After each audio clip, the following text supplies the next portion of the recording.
Hello everyone, my name is Matt Croushorn. I'm one of the School of Supernatural Life pastors here at Grace Center. Hope you're doing well today. I'm really happy to be sharing with you today. Of course, I can't wait to be with you all in person again, but I've really been enjoying getting to share this way and connect with you via technology. So let me go ahead and get started. I'm just going to read the scripture for you. This is Psalm 121, the whole thing. I lift up my eyes to the hills. From where does my help come from? My help comes from the Lord who made heaven and earth. He will not let your foot be moved. He who keeps you will not slumber. Behold, he who keeps Israel will neither slumber nor sleep. The Lord is your keeper. The Lord is your shade on your right hand. The sun shall not strike you by day, nor the moon by night. The Lord will keep you from all evil. He will keep your life. The Lord will keep your going out and your coming in from this time forth and forevermore.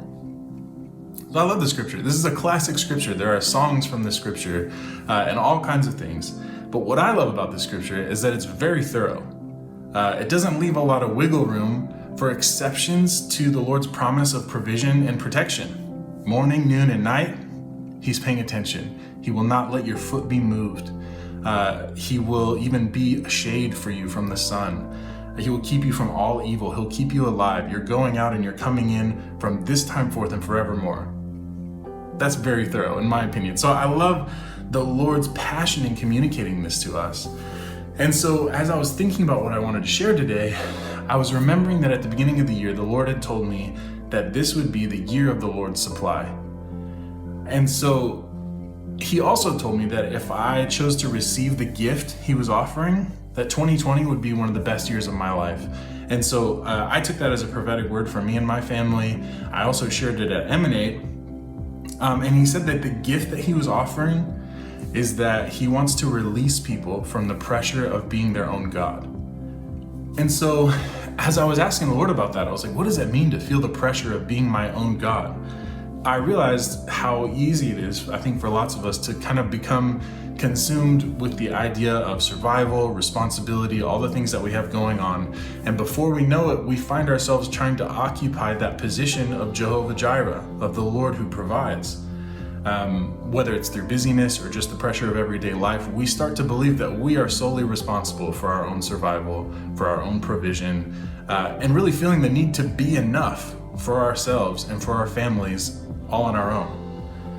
And so that name, Jehovah Jireh, was given to the Lord by Abraham. So when Abraham was about to sacrifice his son Isaac, but the Lord intervened and provided another sacrifice, Abraham saw that the Lord is someone who sees me, he knows my need, and he provides. And he called the Lord Jehovah Jireh, the Lord who provides, as his name. But it's so much a part of his character to provide our needs and to know us and know what's going on, that's his name now.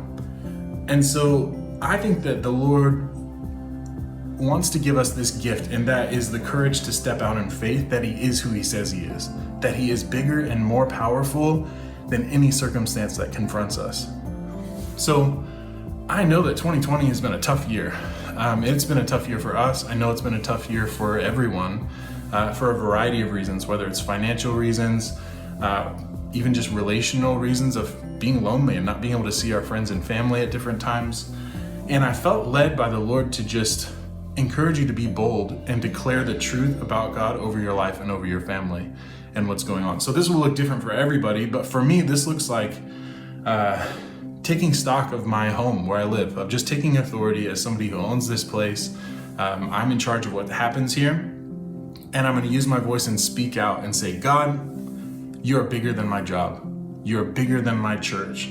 You are bigger than my mortgage payment. You're bigger than my credit card debt. You're bigger than my loneliness. You're bigger than coronavirus. You are bigger than every need I have or might have in the future. You are bigger than my fear of the future or my uncertainty about how all this is going to work out. And at the end of the day, you are who you say you are, and I am who you say I am. So choosing to just speak that out and declare that truth about God has a powerful impact on how my day goes and on how I feel about my day, and it gives a place for hope to rest in my life, that I'm hopeful for the future and what's going to happen next, because I'm establishing my foundation on the truth of who God is as a provider, at the very least. He's so many other things as well.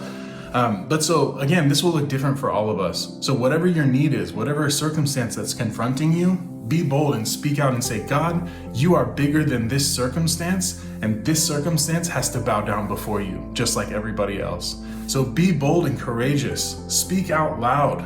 Allow yourself to be caught up with just bravery to speak the truth out, even in times where it might feel difficult. So I hope this is encouraging to you. I bless you. I believe in you. God is who he says he is. You are who he says you are, his most beloved, somebody that he was willing to give everything for, and he has not changed his mind about you. So bless you. Be bold, declare the truth about who God is over your life, and be blessed. See ya.